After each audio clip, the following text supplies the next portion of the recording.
Shri Radhe, Shri Radhe. Mic वाले भैया, आपसे मैं दुखी तो नहीं हूं, मगर क्या करूं, एक तो आप बच्चे के समान हैं, पहले से तो माइक सही नहीं है, हमारे मन के मुताबिक है नहीं, स्पष्ट कहें तो। और फिर भी उसमें भी आप शुरुआत में लेंगे आवाज कम कर देंगे, इनकी बढ़ाएंगे तो उनकी कम कर देंगे। नहीं है बस की बात तो मना कर दो। बोलवा के बिहारी लाल की जय जय श्री राधे,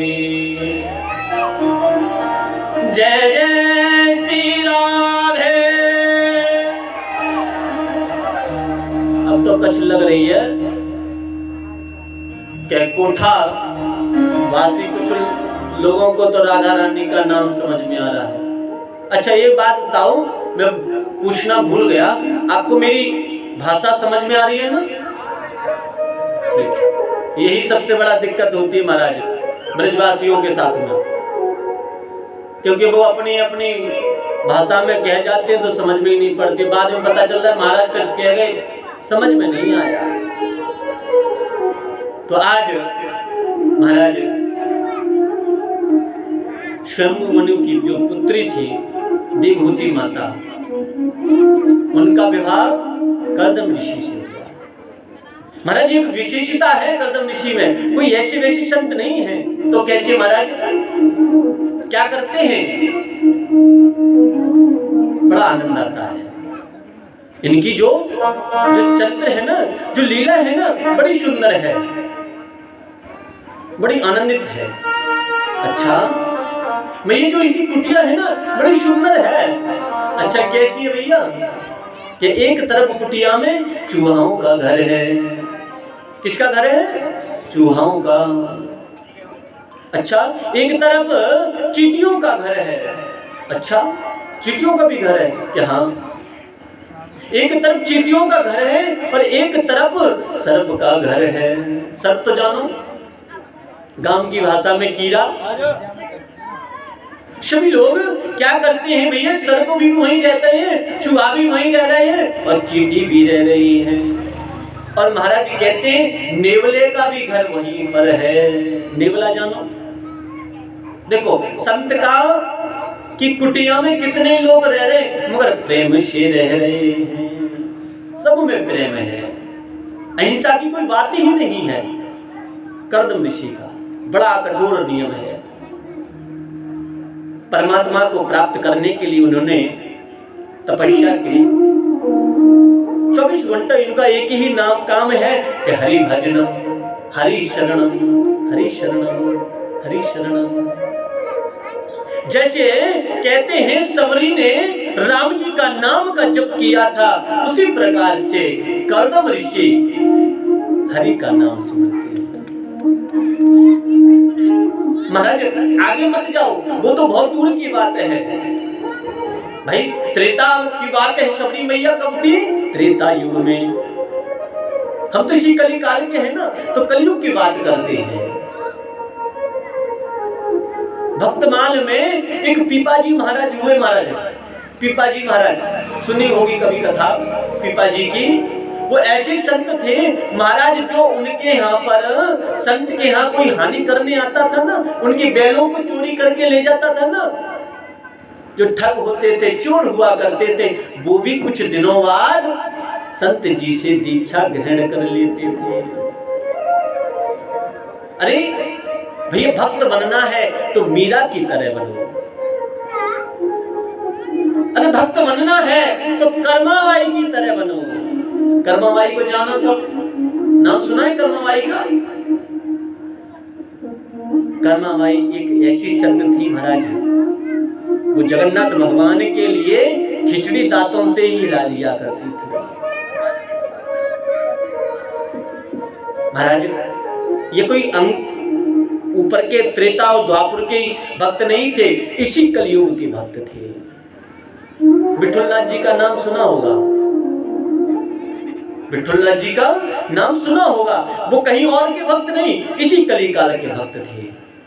महाराज, भक्तों की कथा सुननी चाहिए। अगर भक्तों की कथा सुनेंगे ना तो आपको पता चलेगा इस भारत में, इस देवभूमि में बहुत से संत प्रकट हुए, बहुत संतों ने कल्याण किया। मगर आजकल संत महाराज रहे कहाँ हैं? सब कहते संत रहे कहाँ हैं? मगर भैया, संत ढूंढने के लिए पहले स्वयं संत बन जाओ। संतों में क्या होती है, लक्षण क्या होता है? सबसे पहले, सब प्रथम लक्षण संतों का पता है कि किसी में दोष नहीं देखना, सब निर्दोष। हमारे ब्रज में एक बाबा है, तो किसी ब्रजवासी ने उनके सिर में डंडा मार दिया था। उनके शिष्यों ने पूछा, बाबा किन्ने मार दो, क्या बात हो गई? तो कहीं कोई नहीं, वो थोड़ा सा ऊपर से जा रहे थे तो हम फिसल गए थे। तो उन्होंने कहा, बाबा पैर में लगती, यहाँ तो सिर में लगी है। बोलो राधे राधे। तो संतों का सबसे पहला उद्देश्य एक ही होता है कि किसी में दोष देखना ही नहीं है। और जैसे संत वैसे ही अपने आप को देखते हैं। तो संत कैसे होते हैं? संत हृदय नवनीत समाना। जो संतों का हृदय होता है ना, बड़ा जल की तरह होता है, कोमल, नवनीत, बड़ा सुंदर। अब संतों का हृदय तो भैया देख लिया। संतों के बारे में कहते हैं कि संतों का हृदय इतना नवनीत समान तो होता ही भैया, मगर संतों में बहुत सी अच्छाई होती है। संतों के अंदर द्वंद्व सेनम तपः। बारिश हो रही है तो कोई चिंता नहीं है, सर्दी पड़ रही है तो कोई चिंता नहीं है, भोजन मिल गया तो कोई चिंता नहीं है, और भोजन नहीं मिला तो कोई परवाह नहीं है। ऐसे सब ये संतों के लक्षण महाराज। और कोई कहता हो ना कि हम बहुत बड़े संत हैं, हम बहुत बड़े महात्मा हैं, साधु हैं, पंडित हैं। महाराज, तो गीता में स्पष्ट लिखा है कि भैया पहले तपस्या करो, योगी बनो। भगवान ने ये नहीं कहा किसी से कि तुम संत बन जाओ, योगी बन जाओ। तो भैया ये नहीं कहा कि ब्रह्मचारी ही योगी हो सकता है, गृहस्थी नहीं हो सकता। तपस्युभ्योऽधिको योगी ज्ञानभ्यो मतोऽधिका कर्मभ्यश्चाधिको योगी तस्माद् योगी भव अर्जुन। हे अर्जुन, तुम योगी बनो, कर्म योगी बनो। आजकल संसार में सब माया में अटके तो जरूर हैं, मगर उन सभी संसारियों से एक ही कहने का उद्देश्य है जो गीता में लिखा है कि कर्म योगी बनो। अब कर्म योगी बना कैसे जाए महाराज? कहते हैं भगवान का भजन करते हुए कर्म योगी बनो, गृहस्थ को जीवन को चलाते हुए कर्म योगी बनो। अब भैया भजन का टाइम है तो भजन करो, और जब काम का कार्य है तो कार्य करिए। दुकान का समय आए तो दुकान खोलो, और दुकान खोलने के बाद जब खाली बैठे हो तो राम नाम का जप करना चाहिए। क्या करना चाहिए? जप करना चाहिए।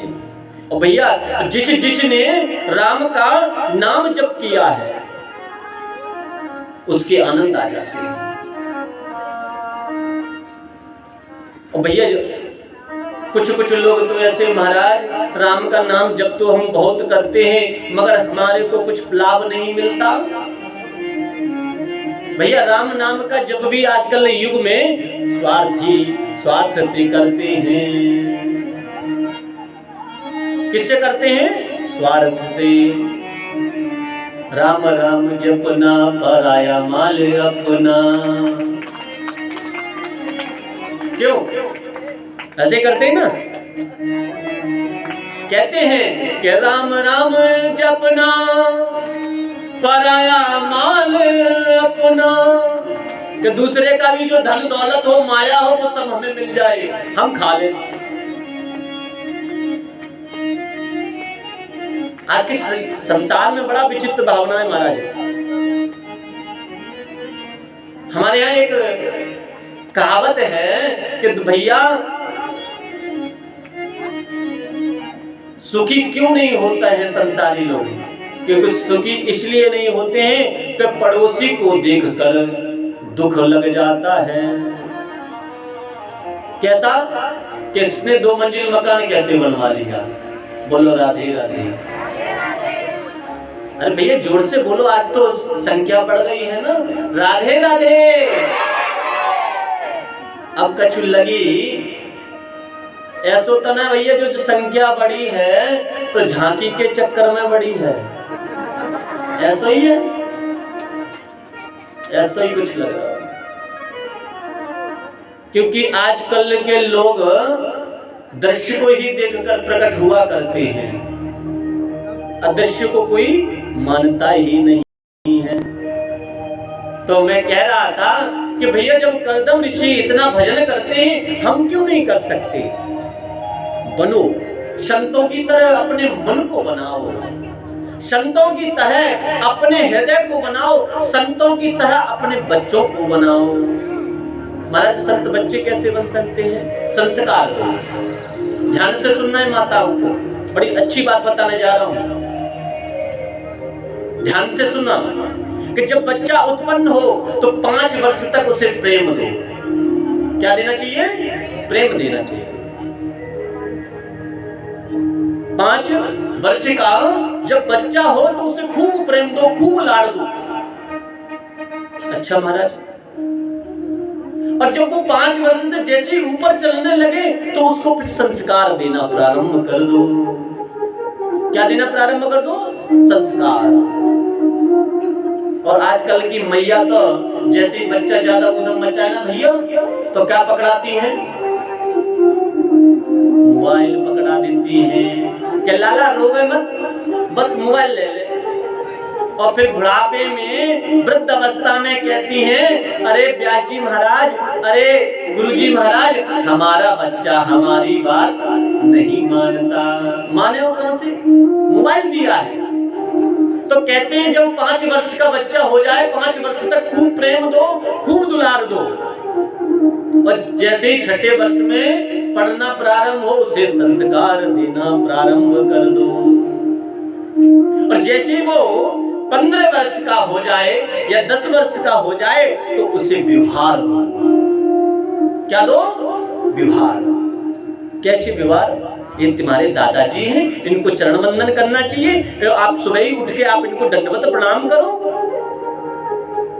आप विद्यालय जाती हो तो दादी दादा को प्रणाम करके जाना चाहिए, अपने पिताजी को प्रणाम करके जाना चाहिए। जब इतने लोगों को बच्चा प्रणाम करेगा तो माता जी को तो स्वयं ही प्रणाम कर लेगा। मगर माताएं क्या सिखाती हैं कि लाला दादी से लड़ाई है गई है, दादी से मत बोलिए। आजकल की माताएं क्या बताती हैं कि बेटा दादी दादा से मत बोलियो, अलग है ना, हम दादा दादी से अलग हैं, प्रणाम मत करना।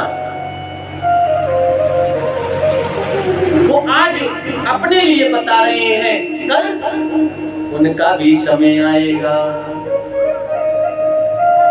जैसी करनी वैसी भरनी, जो बोएगा वही पाएगा।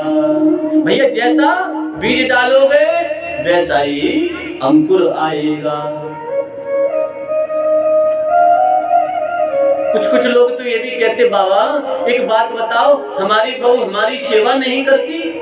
एक दिल्ली में हम कथा करने गए थे तो बड़े हम एक मैया रोजाना आ जाए, बाबा मैंने कहा हाँ मैया, कि एक बात बताओ। मैंने बोलिए, कहो। कि हम बड़े दुखी हैं। मैंने कहा कि बहू हमारी बात नहीं मानती, बहू हमारी सुनती नहीं। तो धीरे से हमने कही मैया कि हाँ, कि आपने अपनी सास की कितनी बात मानी थी। जैसे ही हमने ये बात कही उन मैया से तो दूसरे दिन से उन्होंने आना ही बंद कर दिया। क्यों? उन्होंने बात मानी ही नहीं थी। अपनी सासू माँ की नहीं मानी तो उनकी बहू कैसे मान लेती भैया? तो इसलिए मैं कहता हूँ कि भजन करना चाहिए, संतों का सम्मान करना चाहिए। कहीं भी संत जी मिल जाए ना, महात्मा मिल जाए, तो क्या करना चाहिए? सीताराम महाराज जी, राधे राधे। अरे राधे राधे कहने में क्या थक रहा है? जीव लग जाएगी कि अलग हो जाएगी? अरे राधे राधे कर दो ना। अगर तुम छोटे बच्चे से किसी से राधे श्याम करते हो तो आज एक दिन करोगे, 2 दिन करोगे, तो जैसे वो छोटा बच्चा दूर से देखेगा बाबा आ रहे हैं तो वो पहले से सतर्क हो जाएगा कि आज बाबा से पहले मुझे सीताराम करना है। तुरंत कर देगा, बाबा जय सीताराम।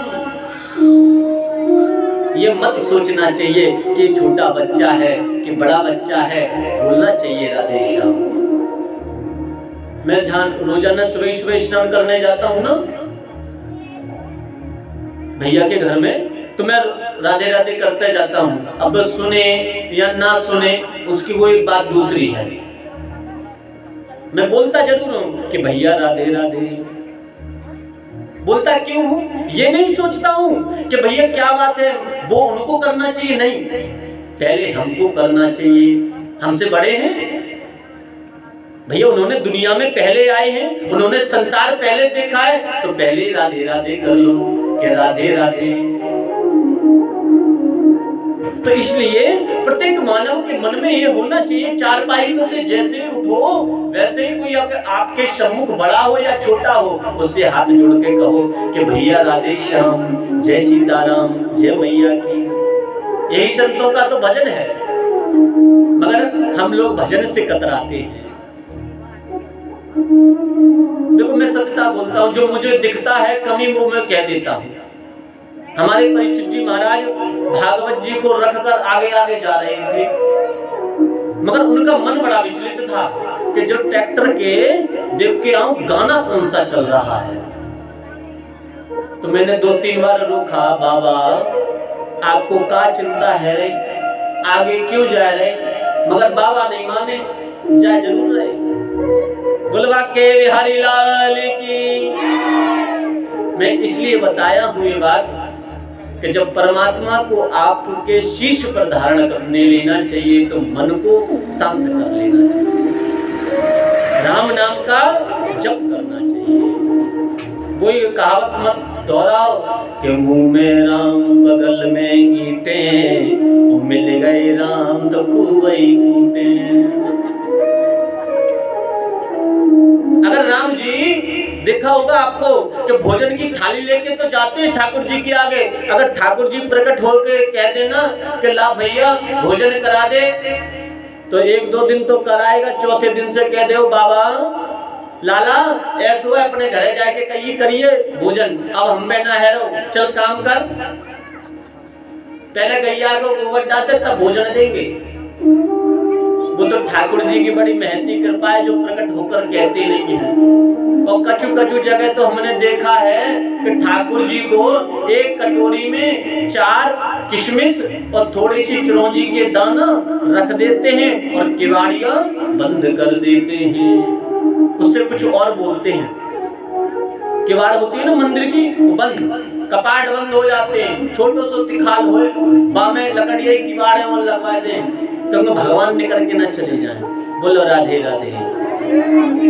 आज उसी प्रकार से आज कर्दम ऋषि का यही नियम है कि क्या कि 24 घंटे हरि शरणम हरि शरणम हरि शरण का भजन करते हैं, तपस्या की।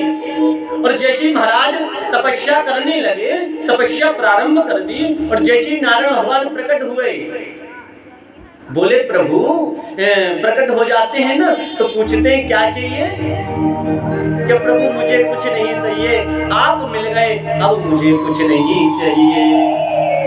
भगवान ने कही अरे कर्दम हम तो कुछ देने आए हैं। कि प्रभु क्या देने आए हैं? कि आपने तपस्या की थी विवाह के लिए, आपने तपस्या की थी विवाह के लिए, इसलिए हम आपको आदेश देते हैं कि स्वयंभू मनु की जो पुत्री है देवहूति, उनसे आप विवाह करें। और जब उनसे आप विवाह कर लेंगे तो हम ही साक्षात आपके घर पर पधारेंगे। भगवान के बिहारी लाल की। और महाराज आज मैत्रेय ऋषि बोले, हे विदुर, पितृभ्यं प्रस्तुते साध्वी पतिमिंग कोविद नित्यं पर्यस्तं प्रत्या भवार्यं भव प्रभु। और जैसे ही महाराज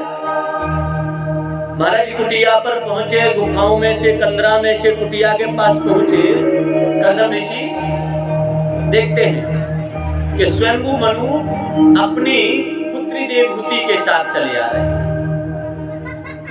आज कर्दम ने आसन दिया, कर्दम जी ने आसन दिया है। किसको? स्वयंभू मनु को, ससुर साहब को। लीजिए विराजमान हो जाओ ना। देवहूति माता को आसन दे दिया कि लो आप भी विराजमान हुई। देखिएगा, बड़ी मर्यादा की बात है। आज पति ने, जो पति होने जा रहे हैं, वो आसन दे रहे हैं कि लो आसन ग्रहण कर लो। देवहूति माता बड़ी विडंबना में, अगर मैं आसन नहीं लेती हूं तो पति, जो होने वाले पति हैं, उनका अपमान हो जाएगा। क्या किया जाएगा? और हम पिता बैठे हैं तो पिता की मर्यादा रखते हुए पिता के सामने मैं पति के साथ नहीं बैठ सकती। क्या किया देवहूति माता ने? हाथ रखकर खड़ी हो गई। पति के आसन दिए हुए आसन का भी सम्मान हो गया और मर्यादा का भी पालन हो गया। और आजकल सास ससुर के सामने भैया पति के साथ बैठ जाती हैं, बोलो राधे राधे। अब भैया बुराई तो ना कर सकूं मैं। क्यों? क्योंकि माताएं भक्ति होती हैं, माताएं भक्ति होती हैं और पुरुष ज्ञान और वैराग्य। देखो, माताओं के ही अंदर सबसे ज्यादा भक्ति होती है। पुरुष को छोड़, पुरुष से ज्यादा माताओं में ही भक्ति होती है। और भैया माताओं की कृपा ना होगी तो भैया हम तो कथू ना कर पाएंगे। बोला राधे राधे। कहते हैं ना, गृह मंत्री का आदेश होता है ना कि हमें भागवत सुननी है। गृह मंत्री कहते हैं प्रधानमंत्री से कि भैया कथा सुननी है, तभी कथा होती है। क्योंकि आजकल के जो मंत्री है ना, प्रधानमंत्री भी गृह मंत्री से ही सलाह लेते हैं। बोलो राधे राधे। इसलिए माताओं की ज्यादा बुराई नहीं करनी चाहिए। अगर कोई माता हमसे रुष्ट हो गई तो भैया गड़बड़ है जाएगी। बोलो के बिहारी लाल की जय जय श्री राधे।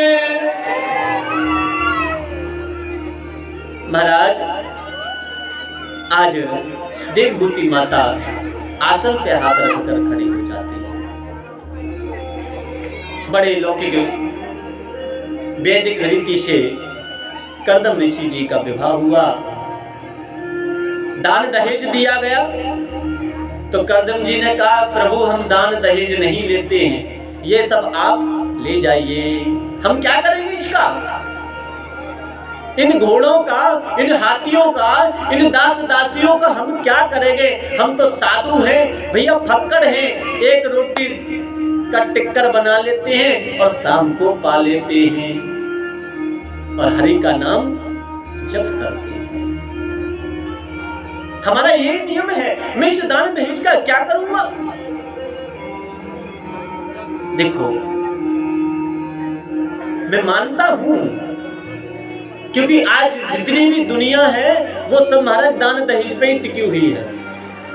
जो देखो, जहां बच्चे की सरकारी नौकरी लगी नहीं भैया, वहां दान दहेज बढ़ जाता है। बोलो सीताराम। दहेज बढ़ जाता है ना, जहां बच्चे की, और कहीं किसी मैया ने कहा कि हम तो भैया ऐसा है किसी सरकारी नौकरी वाले से ब्याह करेंगे। तो महाराज जैसे ही पहुंचते हैं ना तो पहले ही कह देते हैं हमारे यहाँ तो बड़ी लंबी लाइन है, आप ये बताइएगा आप कितना दे सकते हैं, आप कितना दे सकते हैं। तो कहा भैया 10 लाख रुपए तो कैश दे ही देंगे। अरे वो भैया फलाने गांव के 20 लाख दे रहे हैं, आप 10 लाख नहीं दोगे। ऐसा है ना उनकी ना हमारी, ऐसा करो अपनी बिटिया के नाम पर एक 4 व्हीलर दे देना और 15 लाख रुपए दे देना और स्वागत कर देना। महाराज बात डन हो जाती है और कुछ दिनों बाद जब टूटती है ना तो बड़ा कष्ट होता है।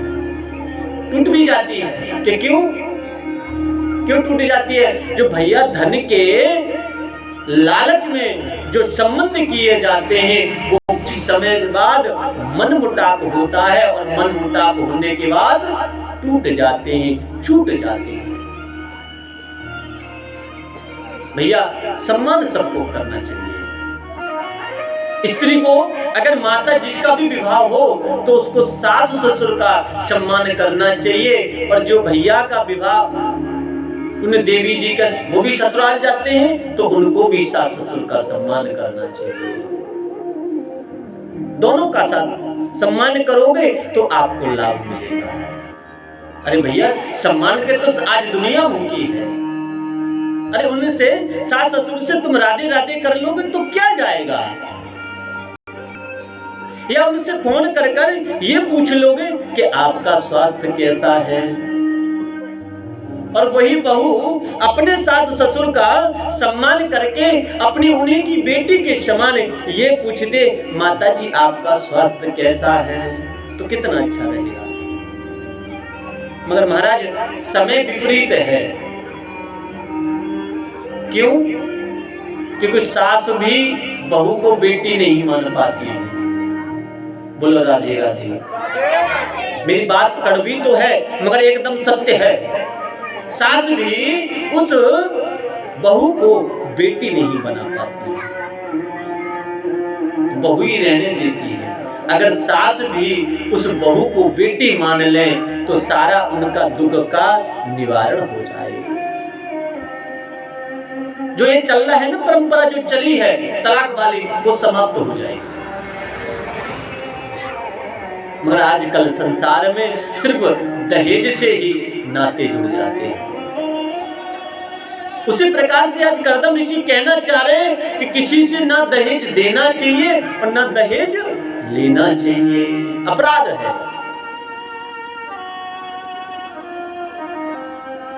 क्या है? अपराध है। बच्चे को पढ़ाओ लिखाओ, उसको योग्य बनाइए, पुत्री को भी योग्य बनाइए। मगर महाराज ना दहेज लेना है और ना दहेज देना है। अगर संसार में ये वृत्ति हो जाए तो भैया माता कोई भी दुखी नहीं होगी, किसी की भी बेटी दुखी नहीं होगी। मगर आजकल संसार में होता कहाँ है? वही कहना चाह रहे हैं करदम ऋषि कि दहेज नहीं लेना चाहिए। बड़े अच्छे से बड़े सुंदर से विवाह हुआ और विवाह होने के बाद शाम हो गई थी तो करदम ऋषि ने कहा कि मैं अब संध्या कर लेता हूँ। और जैसे ही करदम ऋषि जी ने कहा कि मैं संध्या करने जा रहा हूँ, जैसे ही संध्या का नंबर आया समाधि लग जाती है। क्या लग जाती है? समाधि लग जाती है। और जैसे महाराज समाधि लगी करदम ऋषि जी की तो बहुत समय बीत गया, बरसे बीत गए, बहुत समय बीत गया। आंख खुली तो देखा, देवहूति माता से पूछा काशिद तुम आप कौन हो? और आजकल की पत्नी से पूछ देते भैया तुम कौन हो तो क्या करती हैं आज की पत्नी? बताओ नहीं बता दूं। और आजकल की पत्नियां होती ना तो कहती दारियर के एक बात बता, भूलेगा तो विवाह करके लाया था और ईंट उठा दी और भूवरे में मार देती। बोलो राधे राधे। और पहले तो इतने वर्षों तक रुकती ही नहीं, इतने समय तक रुकते ही नहीं। तब देवहूति माता कहती हैं कि प्रभु, हे प्राण प्यारे, हे प्रीतम, मैं स्वयंभू मनु की पुत्री देवहूति हूँ, जो आपसे विवाह हुआ हमारा। कर्दम ऋषि कहते हैं, अरे आपको हो क्या गया है, आप तो हमसे ज्यादा वृद्ध लग रही हो, चिंता मत करो। कर्दम ऋषि ने अपने एक मानस विमान प्रकट कर दिया, अपने मन से विमान प्रकट कर दिया महाराज।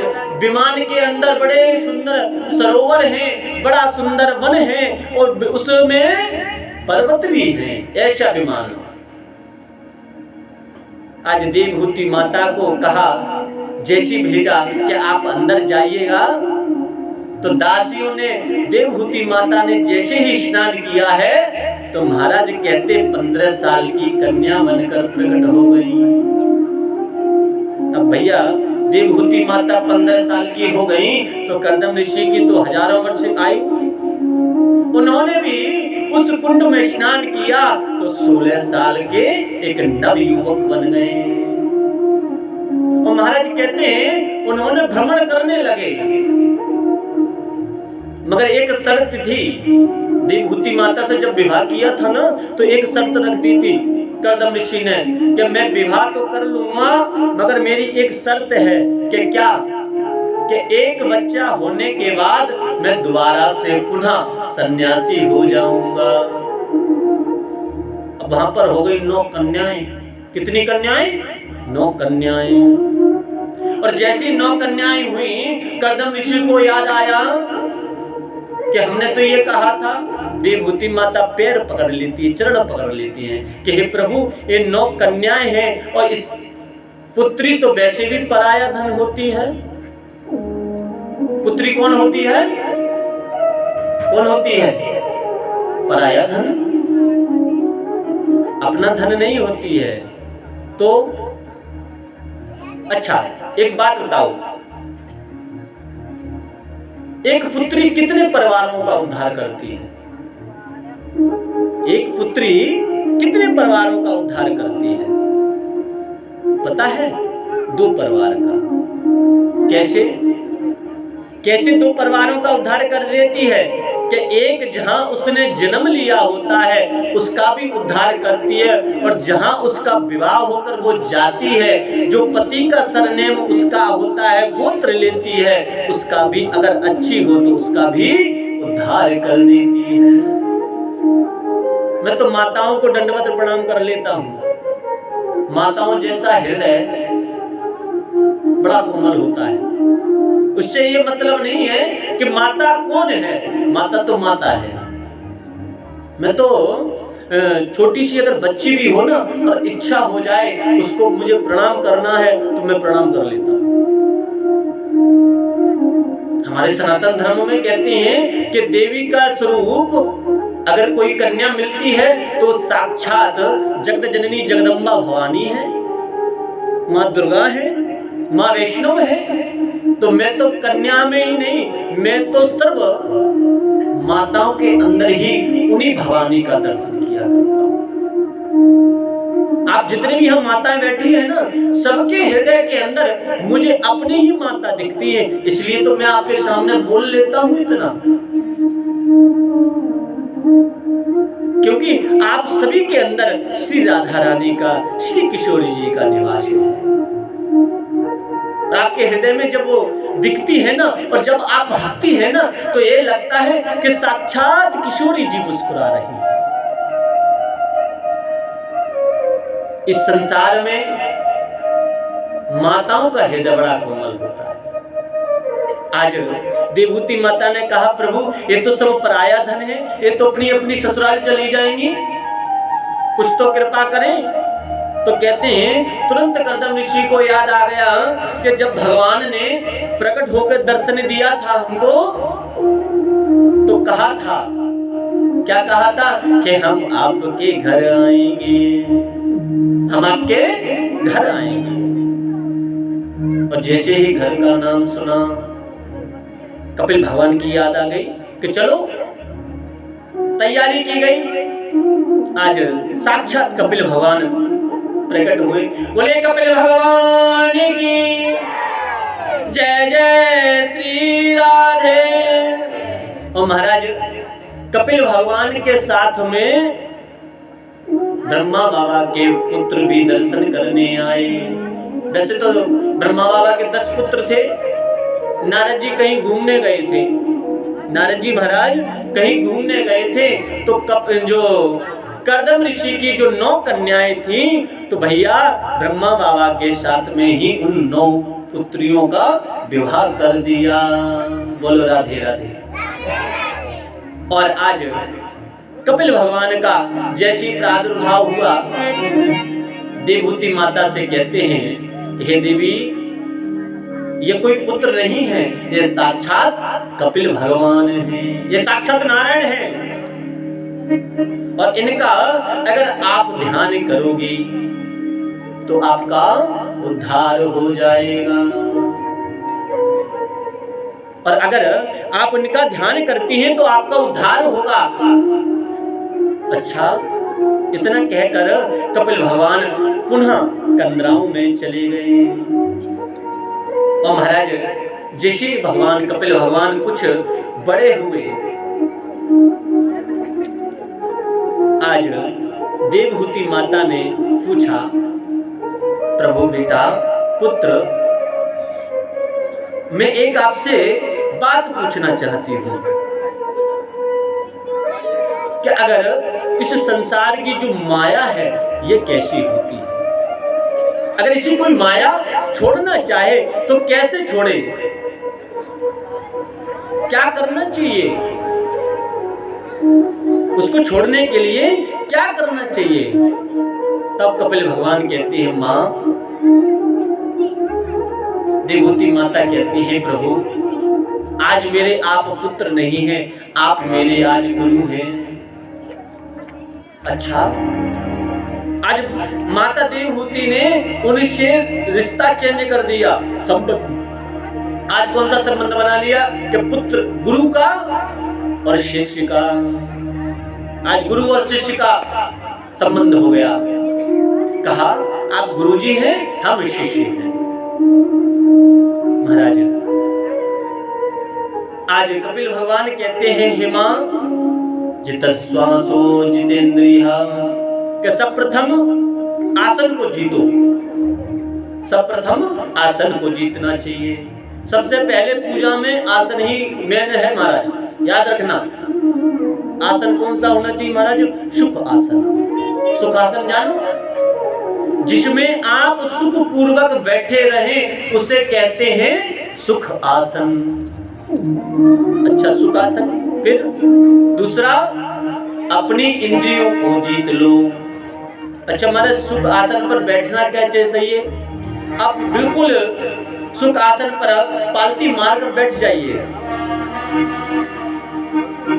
और जैसे ही बैठ जाते हैं आप, और रीढ़ की हड्डी बिल्कुल सीधी कर लो और नेत्रों को बंद कर लीजिए। और नेत्रों को बंद करके जिसके भी आप भगत हैं, राम जी के, कृष्ण के, उनका ध्यान करना चाहिए कि साक्षात राम जी हमारे सम्मुख खड़े हैं।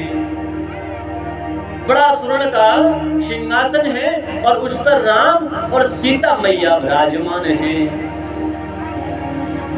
लक्ष्मण, शत्रुघ्न, भरत, ये सब वहां पर खड़े हुए हैं। भरत जी चावल हिला रहे हैं और हनुमान जी महाराज पैरों की सेवा कर रहे हैं। ऐसा ध्यान करना चाहिए। कहते जित श्वासो जितेंद्रिय। फिर क्या करना चाहिए? श्वासों को जीतना चाहिए। और श्वास जब भी लो तो राम का नाम जप करना चाहिए। जित श्वासो। इंद्रियों को जीत लो। इंद्रियों को जीत लीजिए। इंद्रियों को मार दो। कैसे महाराज? अगर समोसे पर मन चल रहा हो तो समोसा बिल्कुल कतई मत खाओ। समोसे पर अगर मन चल रहा हो तो समोसा नहीं खाना चाहिए। कि क्यों? तो तभी तो जीत पाओगे इंद्रियों को। इंद्रियां कौन है? 10 इंद्रियां है ना। अब भैया 10 इंद्रियों का जो घोड़ा होता है वो कौन होता है? मन। मन जा पे चलो जाए महाराज वो तो बड़ो गड़बड़ है जाए। मन चल रहा है कि समोसा खा ले, मन चल रहा है समोसा खा ले, दूर से देख तो रहे हैं मन चल रहा है, मगर धन नहीं है तो समोसा भी नहीं खा सकते। बोलो राधे राधे। इसे जीतना नहीं कहते तो कि किसी भी वस्तु पर बिना भगवान के भोग लगी हुई वस्तु पर कभी मन ना चले, वो होता है इंद्रियों को जीतने वाला। अब प्रभु ने इतना उपदेश दिया, आज माता देवहूति को सांख्य योग का वर्णन किया। यह मां सांख्य योग के वर्णन किया कि अथाते संगृच्छामि तत्त्वाना लक्षणम पृथक। कह दिया कि संसार में जो दिखता है वो कतई नहीं होता है। जो संसार में ये दिख रहा है ना, ये शब्द स्वर है।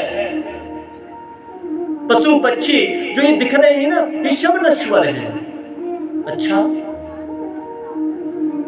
फिर सत्य क्या है? जब ये बाहर से जो दिखता है वो सब नश्वर है, हे मां जो हमारे अंदर दिखता है वो सारस्वत है, यानी कि जो रहेगा, रहने वाला है।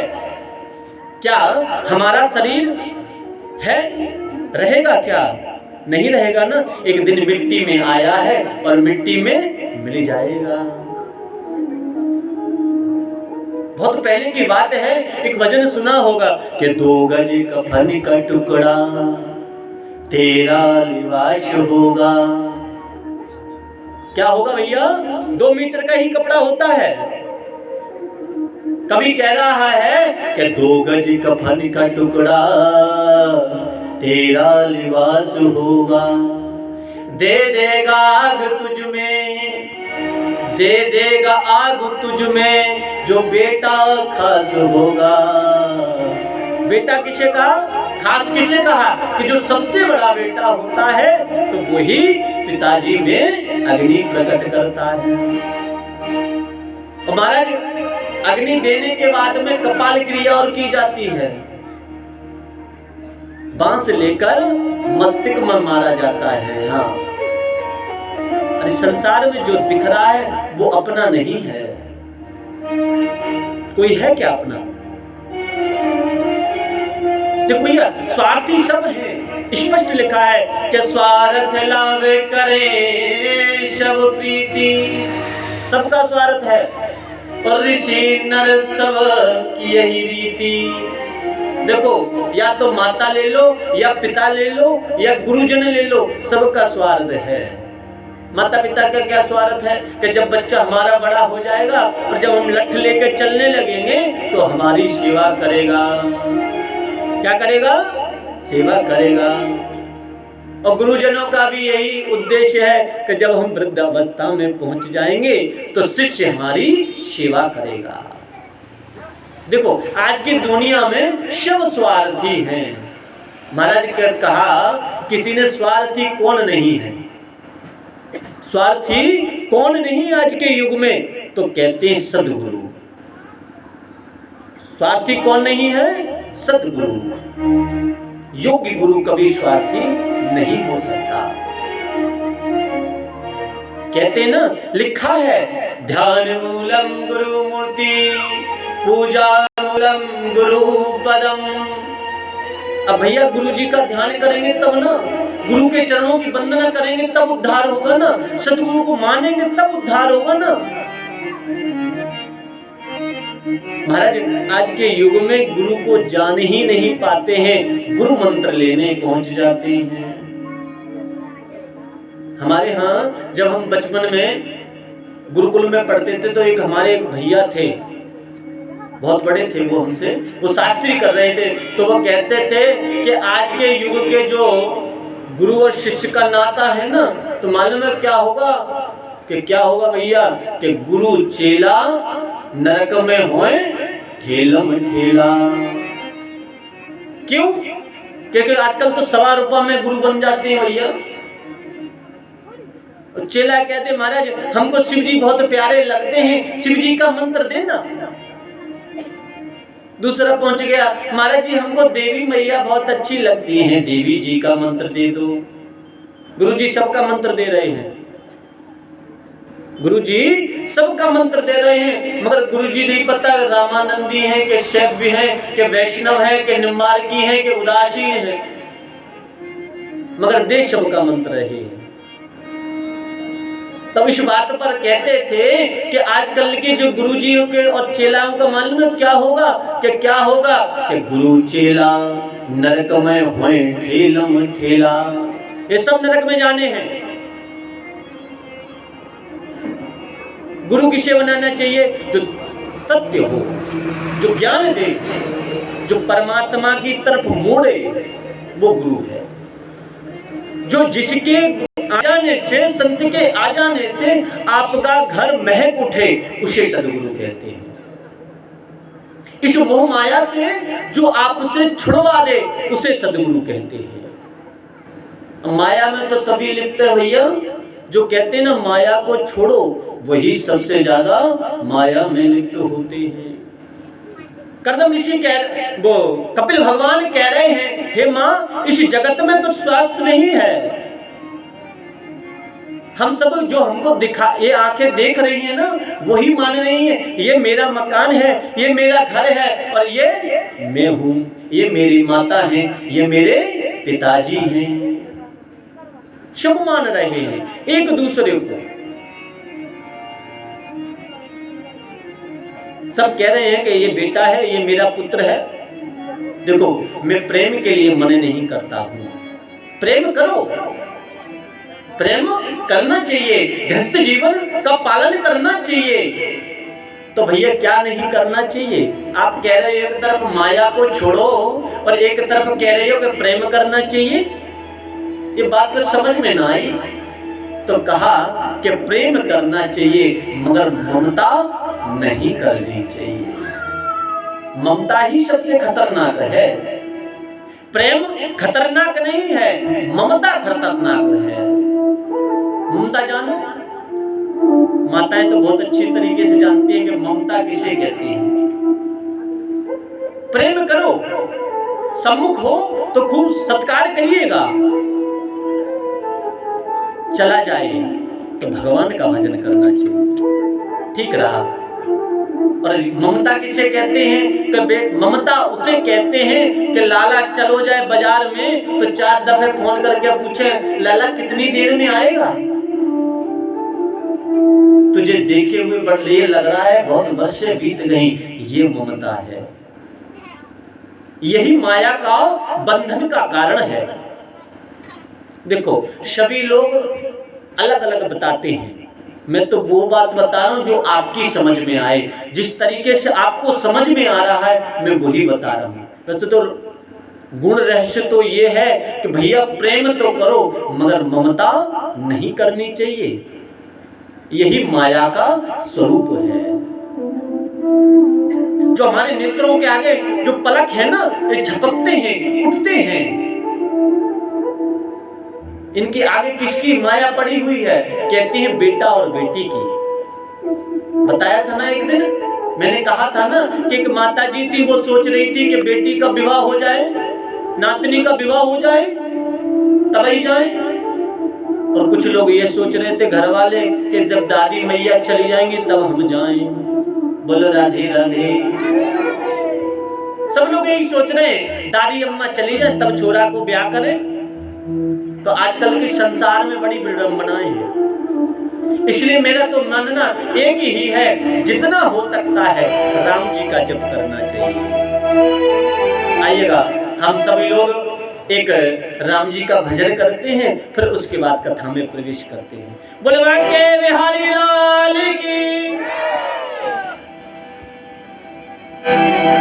शरदियों की प्रीत जगत में, 4 दिनों के नाते, पलकों के पर्दे मरते ही सब नाते मिट जाते हैं। जिनकी चिंता में तू जलता वही चिता जलाते हैं। ये हो जिन पर रक्त बहाए जल सम जल में भरी बहाते हैं। घर के स्वामी के जाने पर घर की शुद्धि कराते हैं। पिंडदान कर प्रेतात्मा से अपना पिंड छुड़ाते हैं।